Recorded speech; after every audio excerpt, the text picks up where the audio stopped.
Peller teus kojet brezhoneg.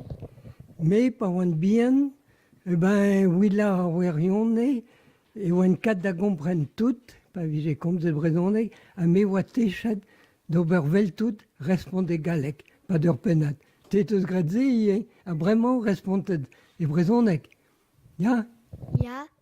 Me ie, tamm, on deud da goje al brezhoneg, me zonj meuz, me oa o chom e ploaret, hag a gleven brezhoneg bemde, gant ma zud koz, hag er skol, e porz ar skol, e vije c'hoariet e brezhoneg, gant a vugale.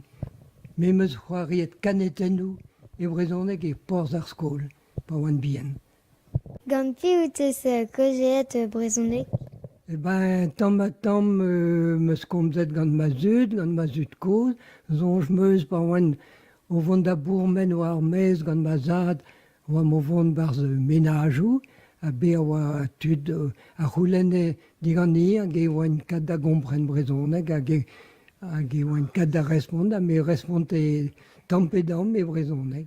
Zonj meuz deus ur menaj anvet runrioù, a oa dreg ar gar e ploaret, hag aze oa tud o koje al brezhoneg, a me, pa oan bihan, meus respondet e brezhoneg, zonj mat meuz.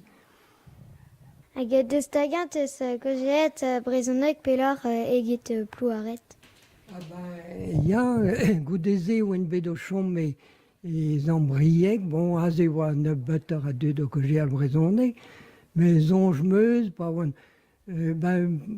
oan e lise, meus c'haliet kentelioù brezhoneg, oet tremen narnoden e vachalouriez.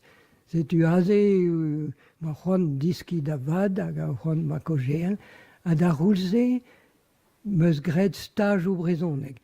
Bet on c'hober stajoù al ur neve gant Loez Robards, gret meus stajoù ar falz, pa deiste, aze ne vije komzet nevet brezhoneg. Setu oan deud a war-dro ugel la, oan krog da goje al brezhoneg, a goudeze, meus komzet gant ma zud koz, hag